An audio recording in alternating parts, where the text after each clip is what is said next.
through until 4 o'clock. It's great to have your company this afternoon. The weather doesn't look too bad either, so hopefully you're having a nice day wherever you are, whatever you're doing. Somebody who I suspect is having a pretty sort of intense day in terms of training and preparation is Simon Johnston. He joins me on the line now from Frill. How are you, Simon? I'm great, thank you. Let's put it in context. You are Wales's strongest man. That's right, isn't it? That is your title, Wales's strongest man, and you're travelling to Belfast tomorrow to compete in the UK strongest man competition.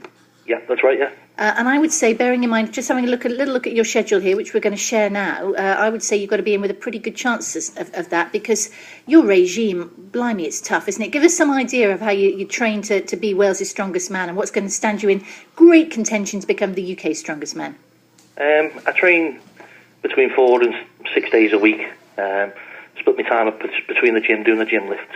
I do that about 4 days a week, and then I have a couple of event sessions where I do just the strongman events, the stone lifting and the frame carrying and and dragging the plane and all that sort of stuff. We all remember Jeff Capes doing that sort of stuff. Yeah. I've not been lucky enough to do a plane drag yet, but hopefully one day. This time next year, I suspect, Simon. It's all on course for you. I mean, when you're in the gym, what's the heaviest weight that you lift in the gym?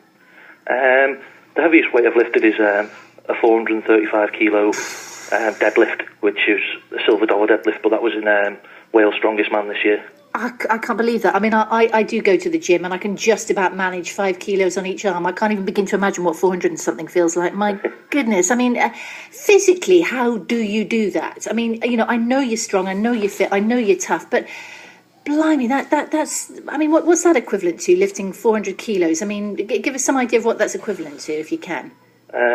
Is that like lifting a car, or is it lifting I don't know, some white goods, like a big freezer or something like that? I mean, can you equate it to anything? Not for definite, but the front end of a car, that's usually about between 300 and 400 kilos.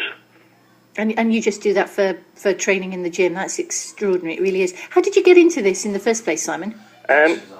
When I started at a gym, the Powerhouse Gym up in Rill here, the owner there was an ex-strongman competitor, and I was just doing my own stuff, not really into anything, into any specific training, just training because I needed to get back in shape. And the guy said to me, "Why don't you come and give strongman a try? I've seen you've got a decent base of strength. Come and have a go." So I did, and basically got hooked.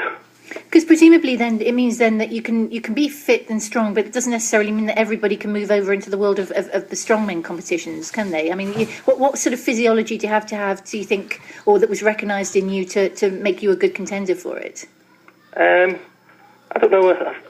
I never really spoke to him about it much, to be honest, but I know I'm a mentally strong person, and I don't know if that's what he saw in me, but that's what's driven me on. A lot of the guys that I've trained with in the past have been a lot stronger than me, but for some reason I've pushed myself past them, and you got to you can go that higher level. Yeah, that next step again.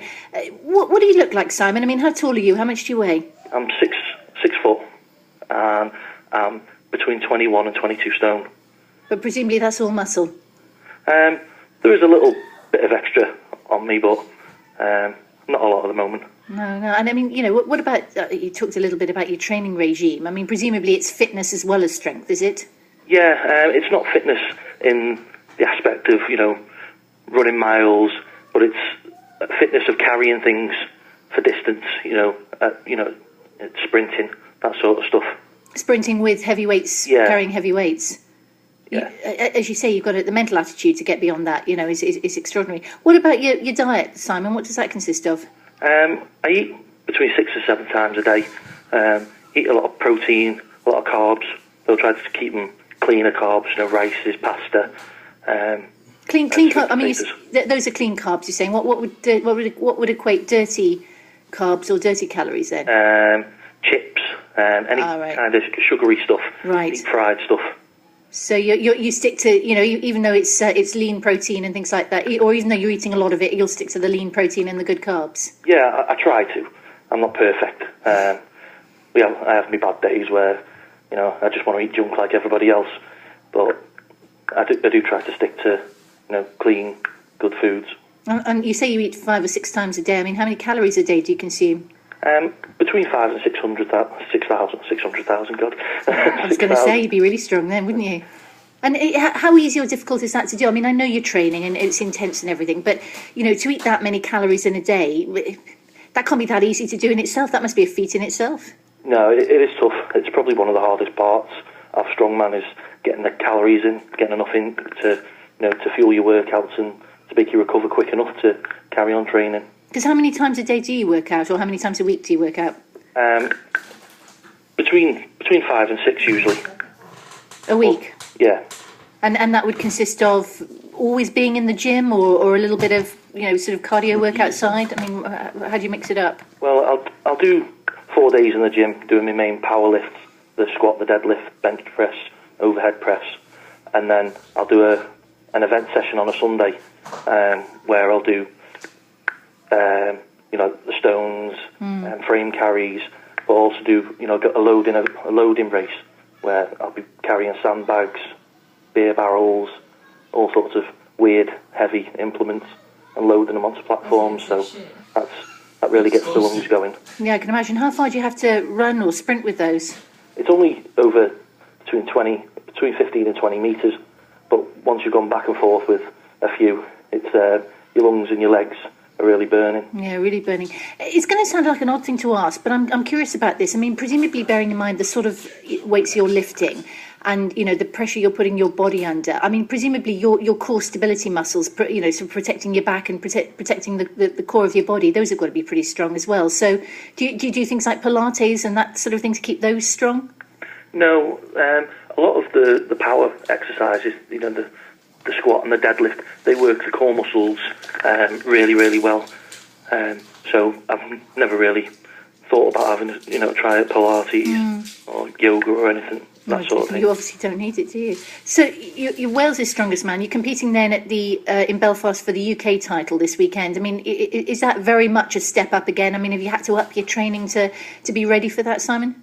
Yeah, my training's been a bit erratic at the moment because I've had so many competitions recently with Wales' strongest man. I've done Britain's strongest man, not last weekend, the weekend before. So I've not been able to focus solely on the UK's. But I've been training at a high level now for about 8 weeks. So it's really. We hear about athletes all the time. The elite athletes that find that the more they train, I mean, obviously the fitter they get, but they're more susceptible then to injury. Do you find it's the same with you? I mean, when you're training, competing to the extent that you are, I mean, are you prone to injury at all? Yeah, lifting heavy weights affects your central nervous system and your immune system. Right. So when you're going through these heavy periods of training, you've got to make sure you get all your vitamins in, because you'll pick up the easiest cold, or if you're not you're not hydrated enough, you'll tear muscles, tear tendons and stuff like that. So yeah, while you're training hard, you've got to be sensible about it as well. Yeah, I can well imagine. Now, forgive my ignorance on this, Simon, but you say you were competing in Britain's Strongest Man, and now you're going to do the UK Strongest Man. Why are there two competitions? Well, there was always Britain's Strongest Man that was on telly for years and years and years. Oh, is that the one that John Inverdale used to present? Is that Yeah. one I remember, or was that World's Strongest Man? Well, he's done. I think he did both. Yeah. Right. Yeah. Run by the same TV company, apparently. Yes. But in 2005, I think it was, they lost the TV coverage for that, and Britain's Strongest Man basically stopped. So UK Strongest Man took over, and I think it was in 2004. UK Strongest Man took over, right? And that's been like the main title for years. Like Britain's Strongest Man came back last year, and then this is like the second year of it back. So we've got the both competitions at the moment. Are they similar competitions? From your experience? Sorry, say that again. Are they similar competitions? I mean, is the criteria pretty much the same? They've just got different titles. They are similar, but I find UK Strongest Man is more. It's more of a heavier competition, more weight bearing. Right. It favours the really big blokes, where Britain's Strongest Man, it has a mixture of the power events and the movement events a bit more. Yeah, and from presumably from going on from UK, you'll look for a world title, will you, or to compete at a world level? Well, World's Strongest Man's happening as we speak, so I've missed out this year. I missed out by one place because the Britain's Strongest Man was the qualifier for World's Strongest Man. So I came 7th, but the top we had 2 Americans who competed who placed above me. So in reality, I was 5th strongest in Britain, and the top 4 got to go over to China to do the World's Strongest Man.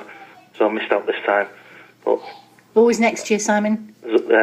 That's the target for next year. Well, listen, we wish you the very best of luck in Belfast for the UK Strongest Man title. I mean, it sounds as though you've got all the preparations in place there. So fingers crossed for you. All you need is a little bit of luck there now. All right, thank you. Lovely to talk to you. You take care. And you, thanks a lot. Simon Johnston, Wales' strongest man. Mr. Johnston is the way we call him now.